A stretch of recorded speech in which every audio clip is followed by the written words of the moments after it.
Hello, welcome to Awaken to Truth. I am Michael Smith, and it has been what seems like a very long time since I have sat down and done one of these recordings or one of these podcasts. So, if you're watching, thank you for watching. If you're listening, thank you for listening. Before I get into the episode today, I just want to kind of share a couple of things.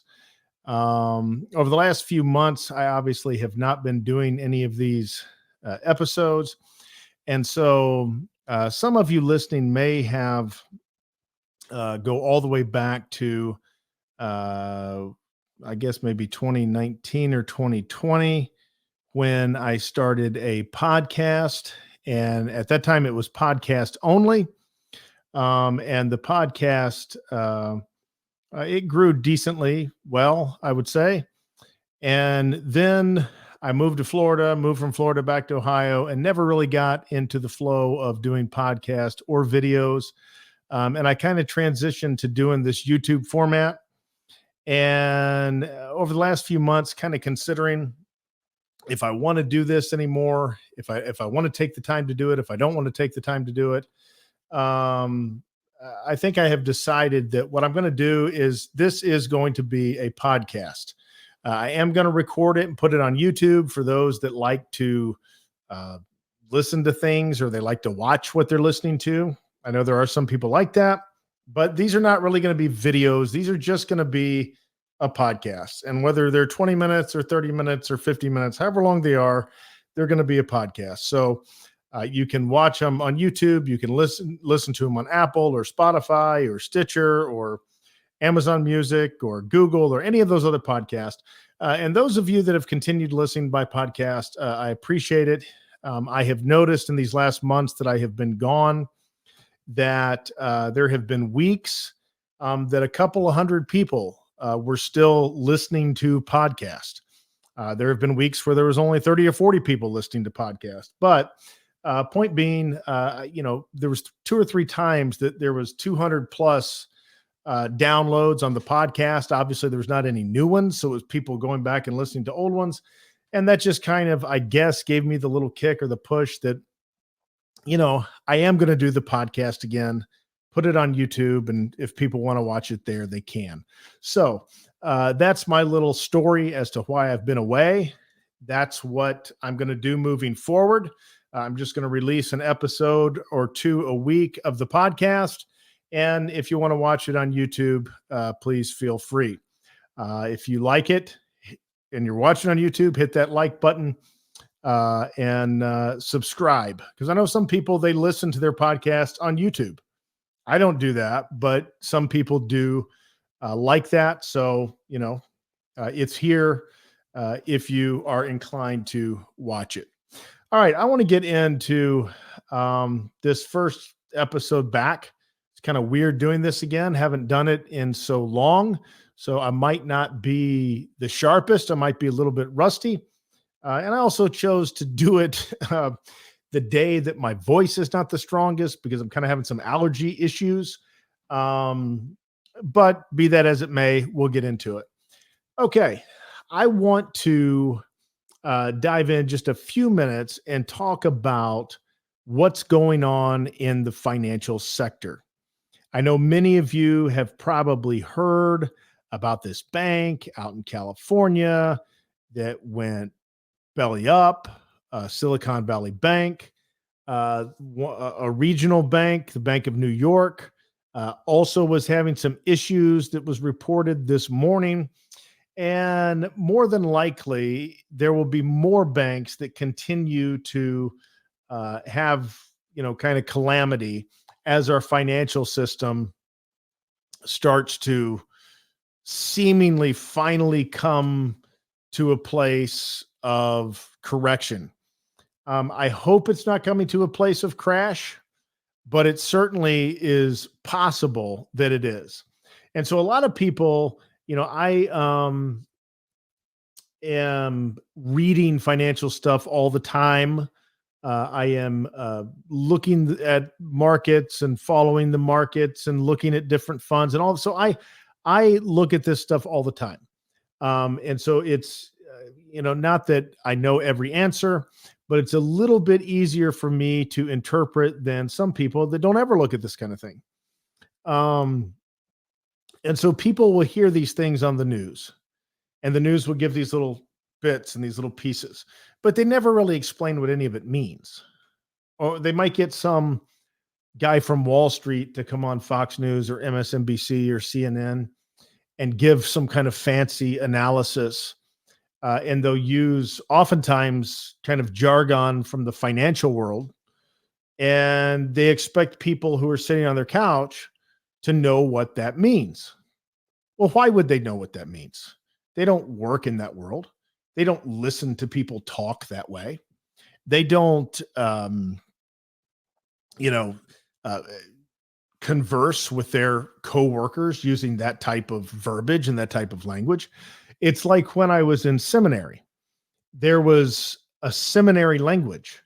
There's a particular language that graduate and postgraduate theology students use. It's language that's ridiculous.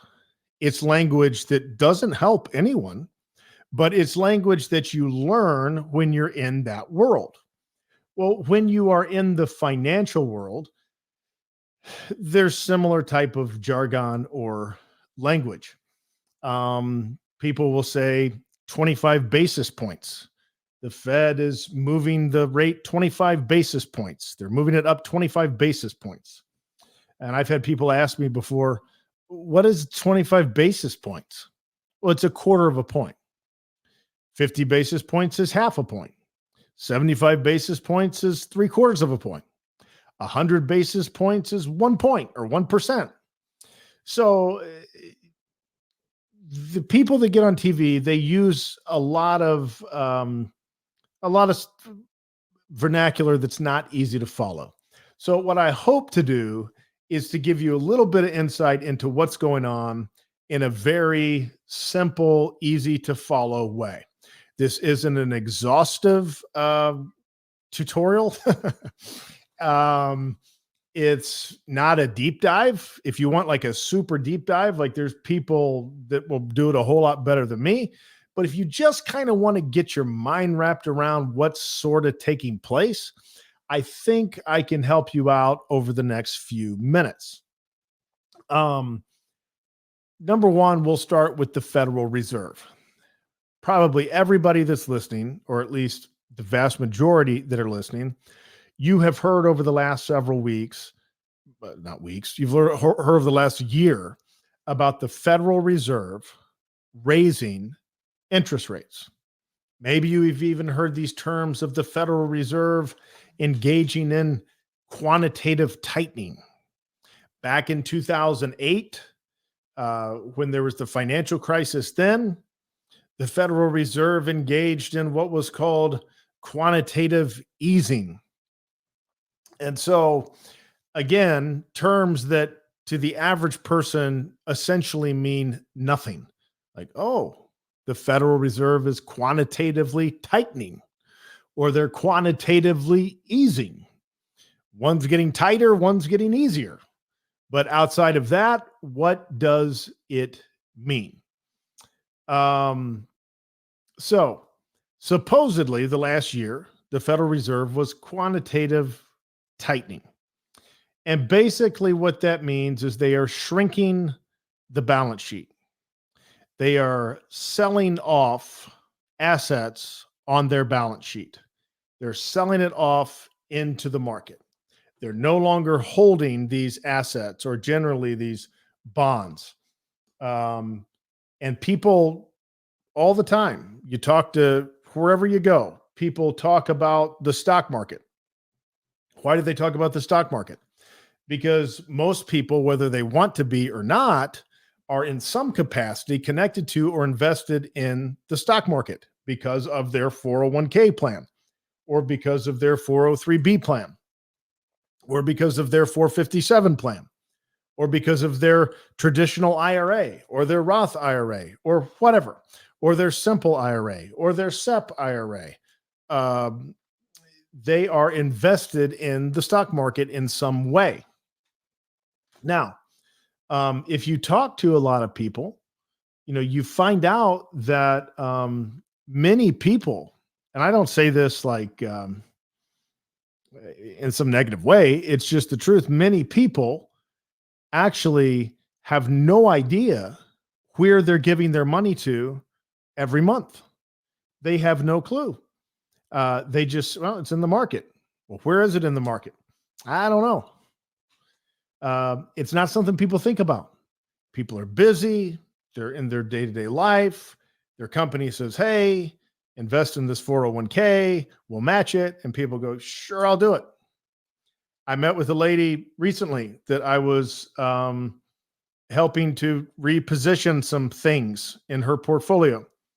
And she told me, she said, I don't know what any of this is. There were some people at my work. They said they'd been there a lot of years. They showed me the balance of their accounts. And I was like, okay, sign me up and put me in that. And I said, well, do you know what these are? She said, nope. She had no idea. And that's not actually an uncommon thing. So the Fed is not supposed to be connected to the stock market in the sense of that the Fed is directly connected to the stock market, but the Fed very much is connected to the stock market. And the stock market has had a historical run as the Fed has created a lot of liquidity and a lot of easy money into the markets. And that is quantitative easing. Again, I'm not going to get into some of the mechanics of that. It's beyond the scope of this. I just want you to get an idea of what's going on.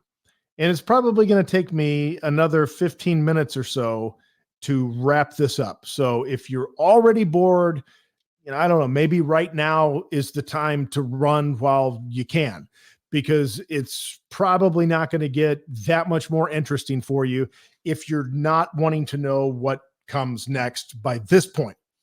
And so as the Fed begins to tighten that process, simultaneously, they were going to raise rates. What does raising rates do?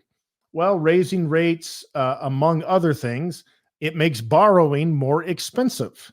If you have gone to buy a house in the last 6 months, you wish that you would have bought a house 2 years ago, because your interest rate has been between 6.5% and 7%, as opposed to being 3 to 4%.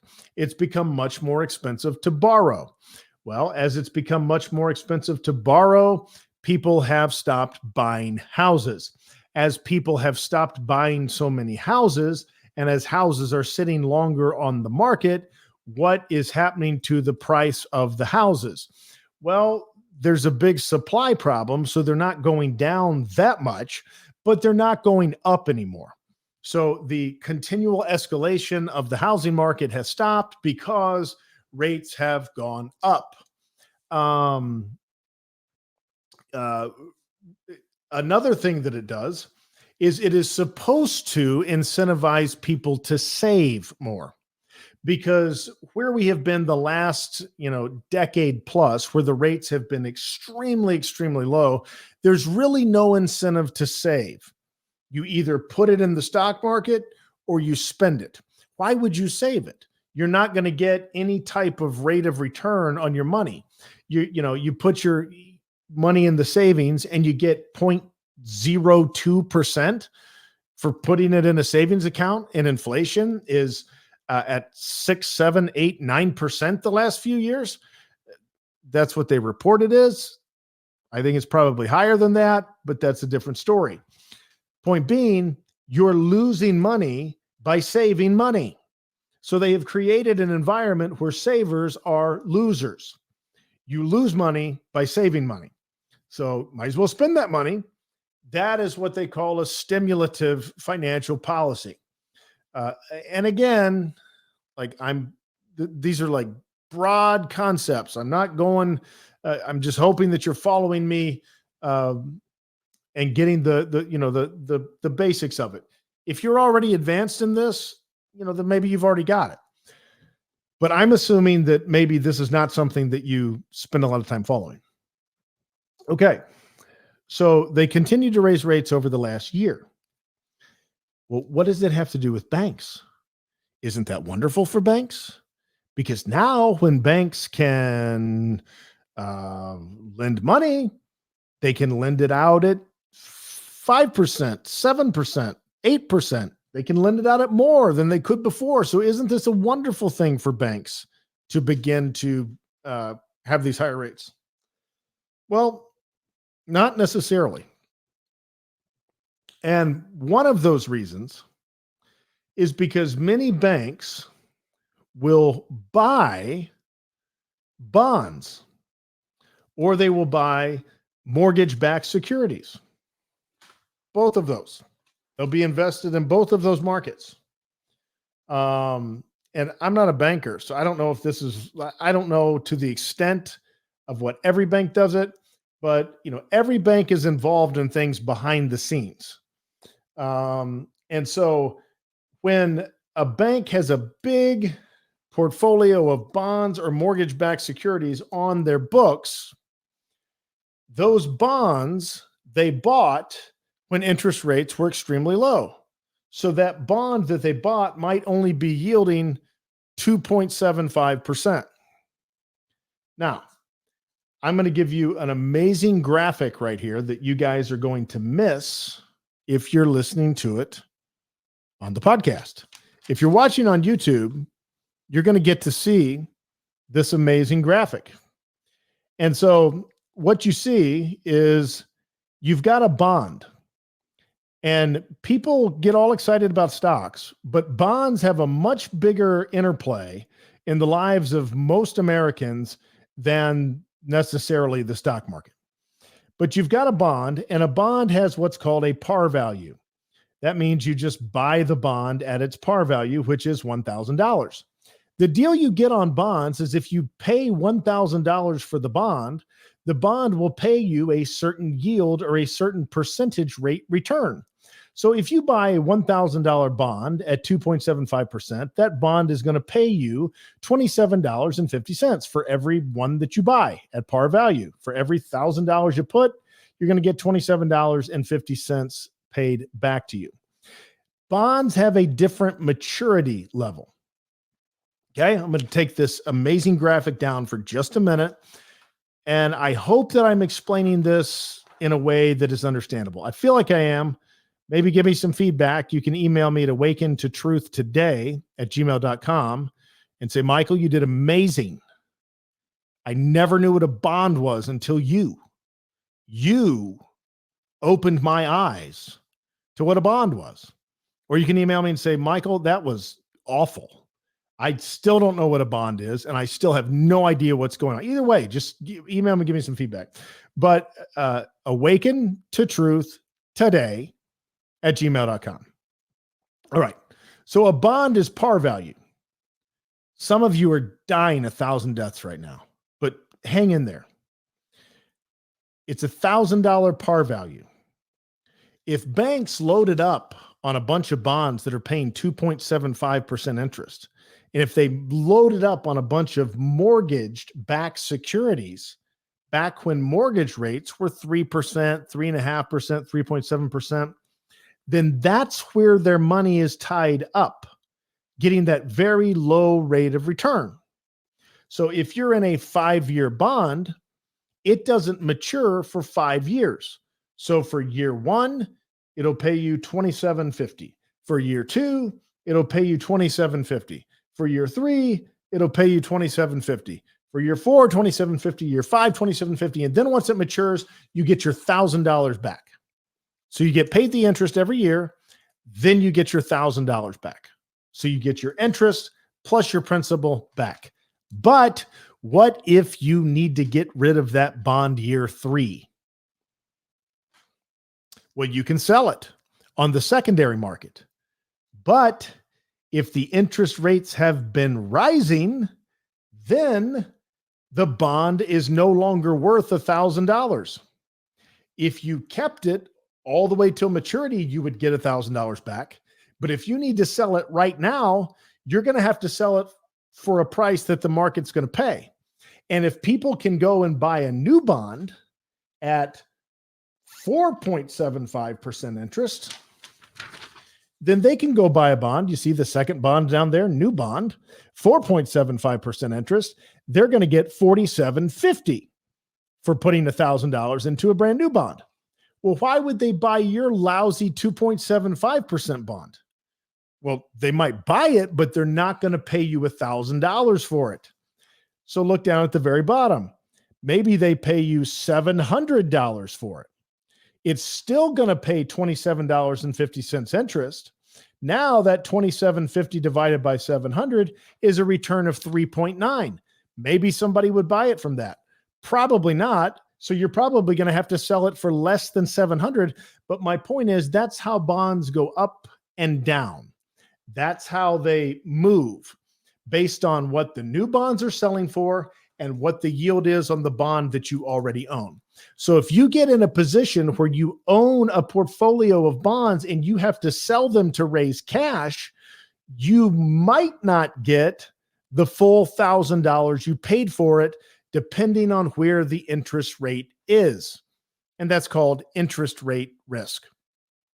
So hopefully that makes some sense. So the banks have these low interest yielding bonds. People start wanting their money out of the bank because why do they want to keep $100,000 or $200,000 or $500,000 in the bank? And the banks are still paying lousy interest rates when they can move it to a money market and get 3% or 3.5% or 4%, or maybe soon 4.5% or 5%. Why would they leave it in a bank when they can move it to a money market? Well, they're not going to. They're going to move it. So as people begin to move it, banks have to give that money out. If too many people start wanting their money, then they have to start selling their assets to produce the cash. When they start selling their assets, they have to take a discount on the bonds and the mortgage-backed securities that they owned. I'll give you one more example. If the bond thing didn't do it for you, maybe this will help explain it. If you lend me a $250,000 mortgage and I agree to pay you back over 30 years at 3% interest, and you need to sell that mortgage 5 years into it, you need to sell that to another investor. Is that other investor going to give you $250,000 for that mortgage when the going rate today is 6.5% or 7%? No.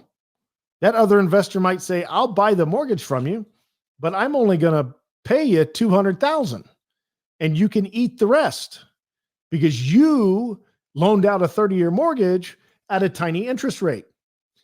The Fed is essentially putting the banking system in some scenarios in a bind.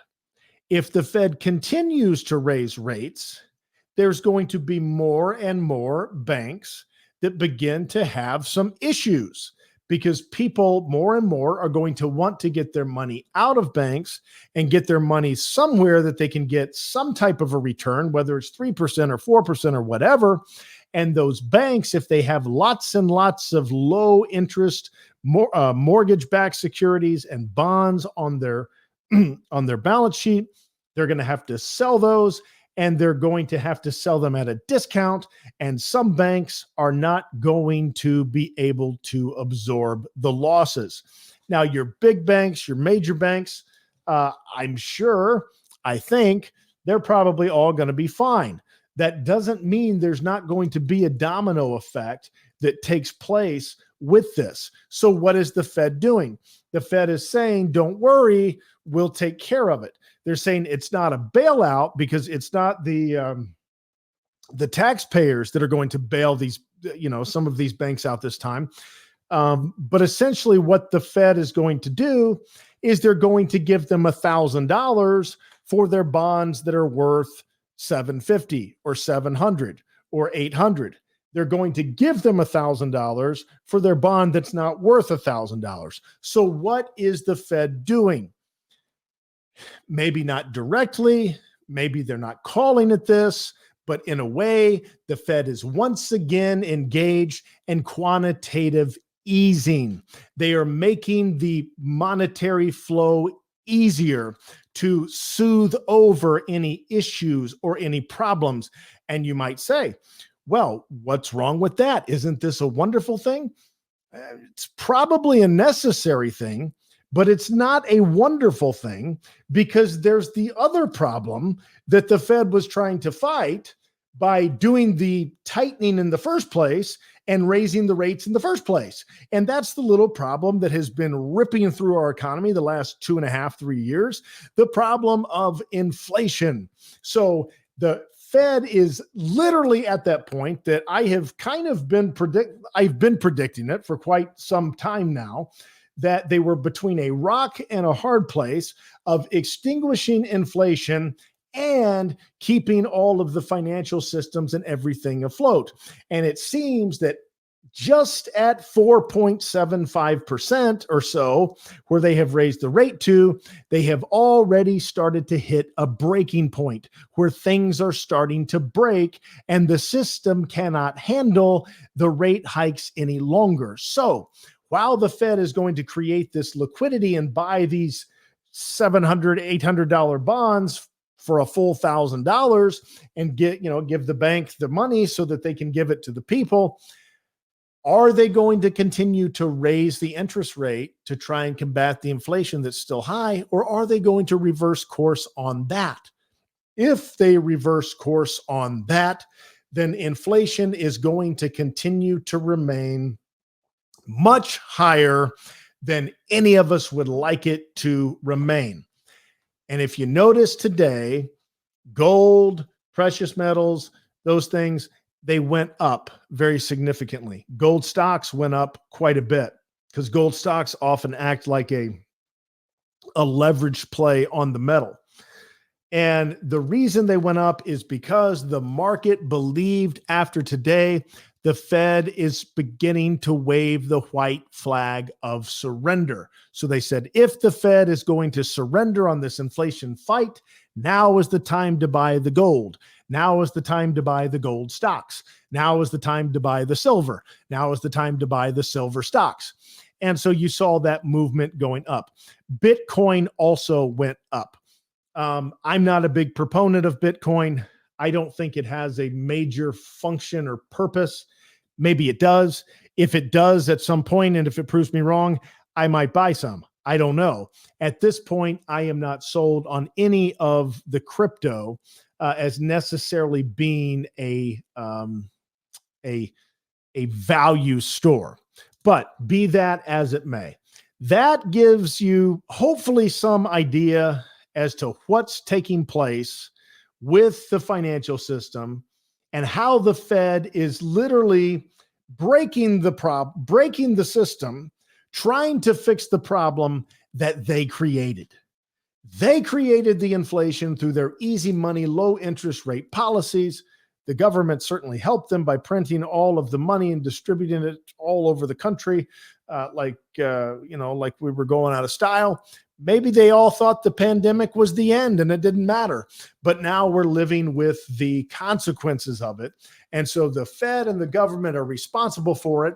And then the Fed fixed in and said, let us fix the problem that we created. And